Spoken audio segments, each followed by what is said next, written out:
রবিবারের দুপুর মাংস তো খেতেই হবে, আর মাংস খেতে গেলে মাংসের প্রস্তুতি নিতে হবে। তাই গোটা গোটা বড় বড় সাইজের আলু আমি ভেজে নিয়েছি। এটা কিন্তু দেখতেও ভালো লাগে, টেস্টটাও ভালো আসে। এরপরে আমি যেমন মাংসের মশলাগুলো পেঁয়াজ, আদা, রসুন, টমেটো, টক দই, জিরে, ধনে, হলুদ, লঙ্কা সব কিছু দিয়ে সামান্য জল দিয়ে কিন্তু ভালো করে কষিয়ে নিয়েছি। কষানো হয়ে যাওয়ার পর যখন তেল ছেড়ে আসবে তখন আমি মাংসের পিসগুলো আর ভেজে রাখা আলু দিয়ে আবারও কিছুক্ষণ কষিয়ে নেব।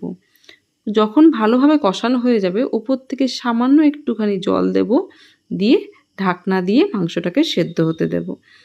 মাংসটা সেদ্ধ হয়ে গেছে, আমি ঢাকনা খুলে চেক করেও নিয়েছি মাঝে মাঝে, আর নাড়িয়ে চাড়িয়েও নিয়েছিলাম।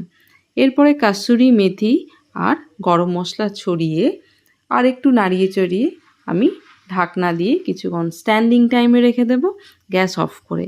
এখানে আমি কাসুরি মেথির পরিমাণটা একটু বেশিই নিই।